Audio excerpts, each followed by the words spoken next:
Teman-temanku, Shalom. Dalam video ini kita akan menyaksikan sebuah pengakuan jujur dari seorang muslimah dalam diskusi lintas iman. Pengakuan ini sebenarnya sangat sederhana, tetapi cukup mencengangkan. Selamat menonton ya. Halo. Halo juga, Selin. Saya mau tanya dulu nih, Ya. Selin. Anda duduk atau bagaimana nih? Kok hanya leher saja? Lagi tungkurep nih. Bisa duduk? Duduk. Duduk di mana ya? Gini boleh nggak? Oke, baik. Oke, Selin. Anda seorang muslimah atau Kristen? KTP ku masih muslim. KTP masih muslim. Maksudnya bagaimana ini? Iya, dulu waktu aku kecil aku muslim. Terus mulai tahun 2017 tuh aku udah nyari-nyari perbedaan itu. Terus aku jadi sekarang lebih percaya ke Kristen ya. Lagi Itu karena percaya. diri aku sendiri, bukan karena orang lain. Baik. Kita tes dulu gini, Selin. Di tempat saya ini terlalu banyak orang yang sudah keluar meninggalkan agama Islam. Tetapi orang-orang Islam tuh bilangnya begini, itu memang dari kecil sudah oten, nyamar, pura-pura, menyaru, begitu berbohong. Kita mau bukti nih, karena bukti bahwa seseorang itu muslim adalah dia bisa membunyikan huruf-huruf Arab. Coba, ketika kamu muslim dulu, bisa nggak kamu ingat-ingat bagaimana kamu ketika membaca Al-Quran? Atau gini, berapa lama sudah meninggalkan agama Islam? Dari tahun 2017. 2017, berarti sekitar 8 tahun yang lalu ya. Belum lama sebenarnya. Oke, coba bisakah kami mendengar jika kamu memang seorang muslimah dulu, bacaan-bacaan sholat, ayat-ayat apa begitu? Al-Ikhlas ya. Coba silakan.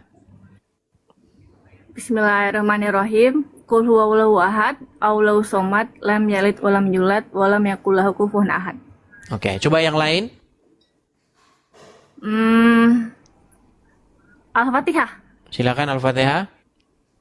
Alhamdulillahirabbil alamin, arrahmanirrahim, maliki yaumiddin, iyyaka na'budu wa iyyaka nasta'in, ihdinas siratal mustaqim, siratal ladzina an'amta 'alaihim ghairil maghdubi 'alaihim waladdallin. Oke, Amin. salah ini muslim, sah. Oke, silakan. Selin, sampaikan apa jalan ceritanya bagaimana biar kami tahu. Silakan. Dulu tuh waktu aku kecil kan aku sering ditanamkan sama orang tua itu, kamu tuh harus rajin sholat, harus rajin ngaji. Terus kalau misalkan kamu nggak kayak gitu nanti kamu masuk neraka gitu. Terus kalau misalkan ada bude apa saudara nih tiba-tiba nyetel TV, ada yang lagi ibadah tuh di gereja kan suka ada TV tuh channel kayak gitu lagi nyanyi ya. Acara apa itu pada waktu itu? Cara apa ya, kayak di gereja gitu, ada acara tempat tapi ibadahnya di lapangan gitu. Oh, RCTI Terus atau aku tuh apa? dilarang. Kenapa? RCTI atau apa? Karena setahu saya satu-satunya TV yang nyiarin ajaran agama Kristen itu kalau nggak salah waktu itu RCTI doang. Aku nggak ingat soalnya itu aku masih kelas 1 SD gitu. Oh, yang masuk TV itu ya pendeta-pendeta Kristen yang masuk TV itu ada Pak Gilbert Lumoindong, ada Philip Mantopa, kemudian ada siapa lagi? Kalau zaman dulu masih zamannya Pak Gilbert dulu, masih yang di TV. Masih rambutnya masih model zaman-zaman saya masih kecil juga itu, masih SD. Gitu kan? Yang kamu tonton siapa waktu itu? Apa Niko juga ada? Aku nggak ingat, pokoknya itu cuma Oke, baik, nggak apa-apa, teruskan. Saya cuma pengen detailnya aja. Oke, terus lanjut. Ya terus langsung suruh ganti gitu, matiin, jangan nonton itu. Terus langsung diganti berita gitu. Jadi aku pas udah gede itu mikir, kenapa sih keluarga itu selalu kayak benci banget sama hal-hal kayak gitu gitu. Kenapa gitu, sampai aku penasaran sendiri kan. Oh ternyata pas tahun 2017 tuh pas aku coba ke gereja, oh jadi gini gitu. Jadi tahu mereka tuh sebenarnya begitu tuh nyanyi, berdoa itu bener-bener memuji Tuhan dengan bahasa yang mereka mengerti gitu, daripada aku yang ngaji tapi pakai bahasa Arab tapi aku nggak ngerti apa artinya gitu. Itulah yang akhirnya membuat kamu tergugah gitu ya. Ngapain kita kok kayak ngerapal-ngerapal bahasa tapi kita nggak tahu. Bukankah kita lebih bagus pakai bahasa kita sendiri gitu ya? Iya, dan bukan cuma itu juga. Aku tuh kalau sholat kayak apa ya, monoton aja gitu. Ada gerakan ini itu, terus harus ngapalin ini itu. Gerakannya juga itu aja, udah gitu harus 5 waktu. Kadang suka ganggu waktu kerja gitu. Baik, ini Terus pas, kalau ini mantep handphone bener ini statement luar biasa ini. Oke, gini. Jadi kalau kita mau jujur-jujuran ya, memang sholat itu adalah aktivitas yang seperti yang barusan kamu jelaskan. Aktivitas-aktivitas yang sebenarnya ini kita nanti ngapain sih gini-gini terus baca-baca huruf Arab terus gini terus udah begitu. Apa sih ininya gitu? Kamu ngerasa seperti itu ya? Ya, aku sendiri ngerasa kayak gitu. Dan yang lebih aneh lagi tuh, kentut juga batal. Kalau lagi mens juga nggak boleh. Aku sampai mikir, kenapa mens nggak boleh? Mungkin zaman dulu itu dulu banget nggak ada yang namanya softtek gitu ya. Jadi takut kemana-mana darahnya, makanya dilarang gitu sholat lagi mens gitu. Mungkin kalau sekarang kan udah modern ya, udah ada softtek bla bla bla gitu kan. Ya masa kayak gitu aja nggak boleh? Padahal aku aja di gereja kentut lagi mens juga nggak masalah gitu. Harusnya kan Tuhan itu melihat kita gimana cara kita itu niat kita itu mau memuji Tuhan gitu, bukan harus dengan penampilan kita apa gimana, kan harusnya nggak boleh gitu dong, namanya kan pilih kasih. Oke. Baik, jadi intinya apa kebiasaan-kebiasaan dalam agama Islam yang apa namanya hafal-hafalan, terus gerakan-gerakan begini, gerakan begitu, akhirnya membuat kamu itu ngerasa meaningless begitu ya, kayak nggak ada artinya begitu ya? Iya. Oke, Monoton hanya aja gitu ritual-ritual kalau sholat. jasmaniah begitu ya? Sering nangis aku tuh kalau sholat, nggak tahu nangisin apa ya, kayak nggak dihibur aja gitu. Tapi pas habis dari gereja itu datang aku disambut shalom gitu, bener-bener kayak keluarga gitu. Ditanyain mau penyimbang kitab enggak gitu, terus nyanyi-nyanyi. Oke, dengan bahasa yang aku kapan nggak itu ngerti. terjadi? Kapan kamu mulai pindah dari Islam ke Kristen? 2017. 2017. Oke. Makasih Bang Tobias. Jadi setelah itu yang terjadi dari 2017 sampai sekarang bagaimana? Ya beda aja, tapi ya sekarang karena aku mulai beda kepercayaan, teman-temanku juga nggak kayak gimana ya, ada yang nggak setuju, ada yang setuju gitu. Kebanyakan sih nggak sejalan. Tapi susah kalau mau maksain mereka untuk ngertiin aku, susah karena mereka juga dari kecil tuh kayaknya mereka ditanamkan begini suci, orang agama Islam tuh suci, jadi susah. Itu memang harus dari diri sendiri gitu, nggak bisa kita ngasih tahu gitu. Oke, baik. Ada sesuatu yang tertanam, pola pikir yang tertanam di dalam pikiran mereka bahwa Islam itu sedemikian rupa, kalau sholat harus bahasa Arab dan lain sebagainya. Iya, baik. Padahal kalau kita membaca Al-Quran, makasih Bang Tobias, makasih Bang. Kalau kita membaca Al-Quran, tidak ada di dalam Al-Quran itu perintah untuk sholat pakai bahasa Arab. Bahkan di dalam Al-Quran, janganlah kamu mendekati sholat dalam keadaan mabuk, hingga kamu mengerti apa yang kamu ucapkan. Begitu. Jadi sholat itu dia harus tahu apa yang dia ucapkan. Kalau dia tidak mengerti apa yang dia ucapkan, dia seperti orang yang mabuk. Kalau orang mabuk itu kan orang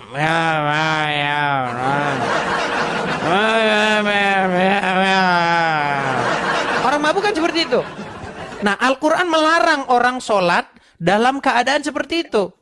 Nah, dari 1.000 orang muslim yang naik ke sini, 1.000-1.000-nya ditanya bacaan sholat itu, dia nggak ngerti apa. Ketika dia sholat, dia mengucapkan kosakata, ditanya artinya, dia nggak ngerti, nggak tahu katanya. Seperti itu. Kalau sholat itu ada ngapalin yang gerakan ini bacaannya apa, disuruh ngapalin aja bahasa Arabnya, tapi aku juga nggak tahu apa artinya, jadi nggak ngerti gitu. Iya. Bahkan ya, kalau kita tanya orang muslim sendiri, dalam gerakan-gerakan itu sendiri mereka tidak tahu. kenapa begitu loh. Seperti itu. Misalnya begini ya, kita kasih contoh misalnya di gereja. Di gereja itu bermacam-macam gerakan orang. Ada yang tangannya begini.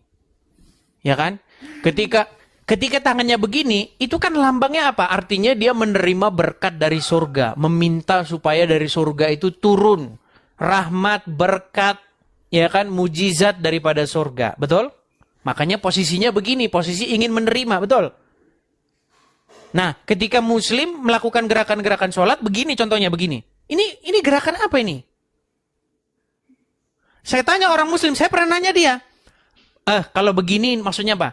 Artinya kata dia, oh itu supaya bebannya terlempar ke belakang. Bebannya terlempar ke belakang, begitu kan? Terus ya, bebannya terlempar ke belakang, ini ngarang dari mana?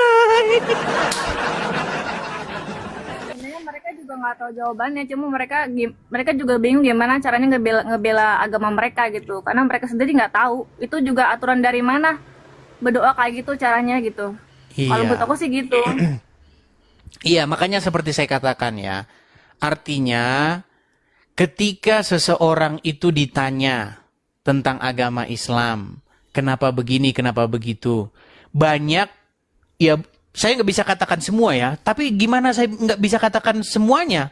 Masalahnya semuanya penjelasannya membuat saya menyimpulkan bahwa memang orang Islam nggak ngerti apa itu, kenapa dia begitu gitu loh. Tangannya begini-begini, kenapa tangannya begini? Dan tidak boleh lebih dari lutut. Harus sejajar sama lututnya. Terus habis itu tangannya begini. Kenapa harus begini? Seperti itu. Dan banyak hal lah sebenarnya. Gerakan-gerakan seperti itu yang ya orang Islam sendiri kalau ditanya ya memang udah begitu. Dari mau gimana? Seperti itu. Dari kecil mereka udah diajarin suruh sholat, tapi mereka nggak tahu yang mereka pikir ya itu udah kewajiban mereka gitu. Tapi asal usulnya mereka juga nggak tahu kenapa harus begitu cara berdoanya. Oke, hanya itu.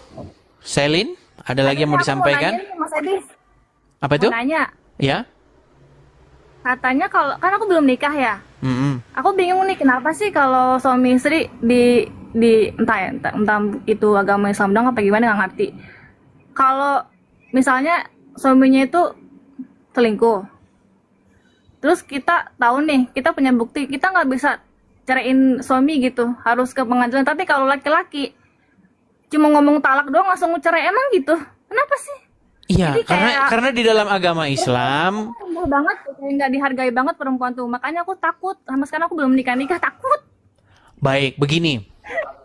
Ya, di dalam agama Islam memang laki-laki itu di ibaratnya perempuan itu seperti ladang. Di dalam agama Islam. Jadi yang bebas kamu datangi kapanpun, sesuka hati kamu. Nah, sementara ya intinya begini, Islam itu mengajarkan kedudukan seorang wanita di dalam agama Islam itu memang dia itu diperlakukan semena-mena oleh laki-laki. Contoh seperti yang kamu katakan tadi, kita kalau mau menceraikan perempuan tinggal talak saja. Talak 1, talak 2, talak 3 biasanya seperti itu. Talak doang bisa cerai. Ya, kamu saya ceraikan. Ya udah, selesai.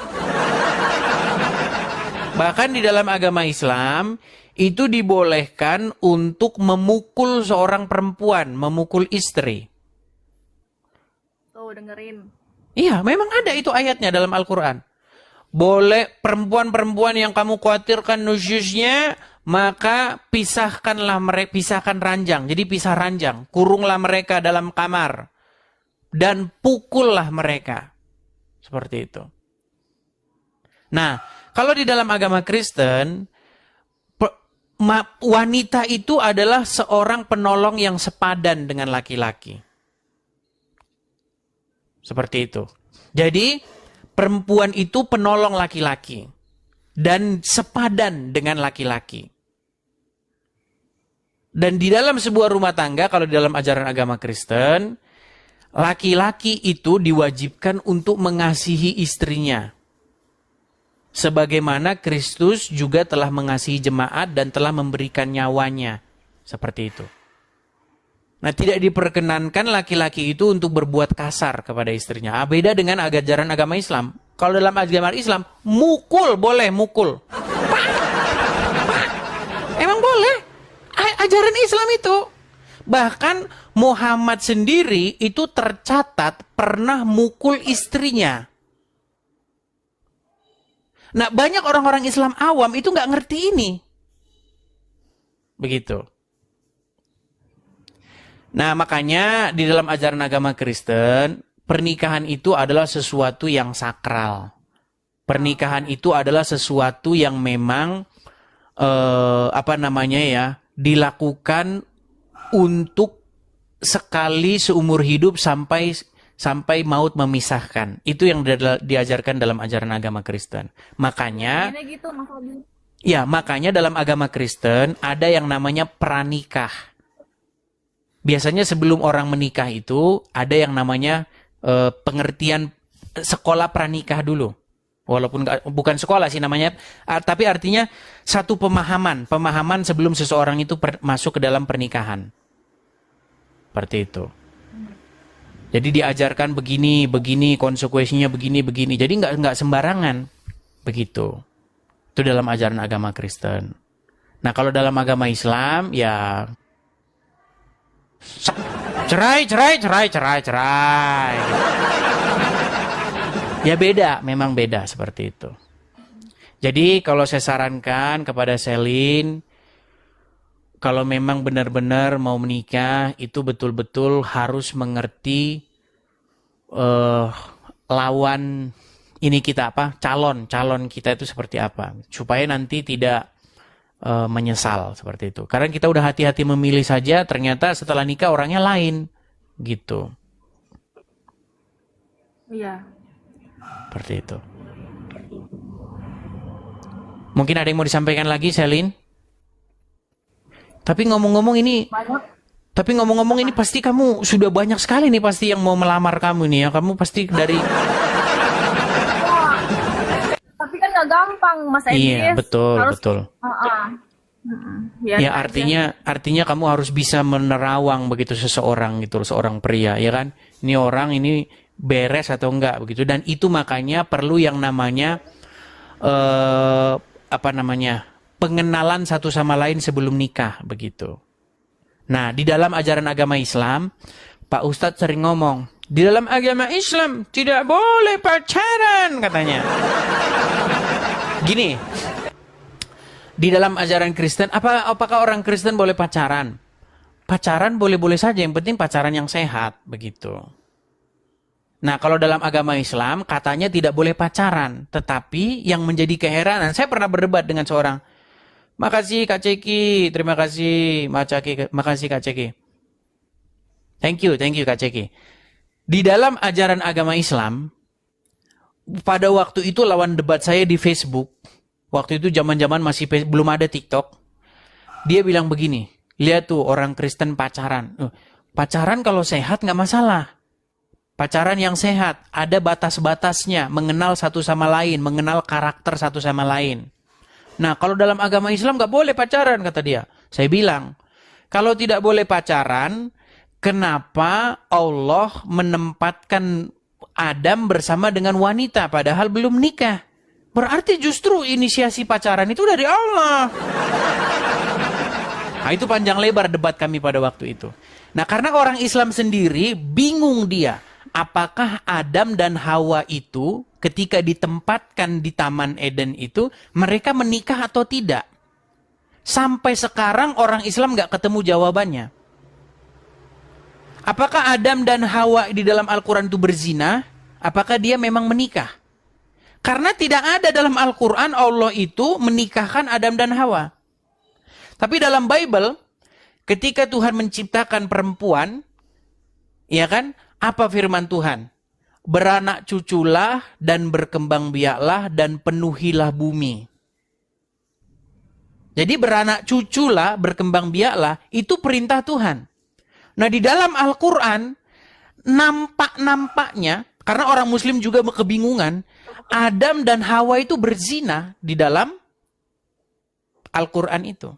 Makanya kesimpulannya memang Ya, nanti kalau saya ngomong penistaan agama itu. Ya intinya ya si Juma itu ya anak zina gitu. Seperti itu. Juma, Nandar, dan kawan-kawan, menurut Al-Quran, mereka itu adalah anak-anak zina. Karena Adam dan Hawa dalam Al-Quran tidak pernah nikah alias berzina. Begitu. Ya, aku juga takut di poligami, Mas Edis, kalau nikah Muslim itu. Kalau dalam Muslim wajib. Nanti kamu kalau tidak dipoligami, nanti kamu susah masuk surga. Kalau dalam agama Islam, istri yang mengizinkan suaminya kawin lagi, maka pintu surga akan dibuka selebar-lebarnya. Bagi muslim-muslim yang cerdas, itu akal-akalanmu aja itu. Itu bagi muslimah-muslimah yang sudah mulai berpikir seperti itu. Ya, waktu itu juga aku mau cerita nih, Mas Edis ya. Jangan. Kan aku punya kenalan tuh. Temen sih. Ya. Temen kok, tapi dia tuh udah punya istri. Nah, terus beberapa kali ketemu sama teman-teman, terus tiba-tiba dia nawarin gini, kamu mau nggak nikah sama aku tapi jadi yang kedua? Hah? Kamu kan udah punya istri, aku bilang gitu. Ya emang kenapa gini. Ya pokoknya singkat cerita, dia bilang gini, di dunia ini itu yang paling banyak itu perempuan, bukan laki-laki. Survei dari mana? Makanya kenapa? Survei dari mana?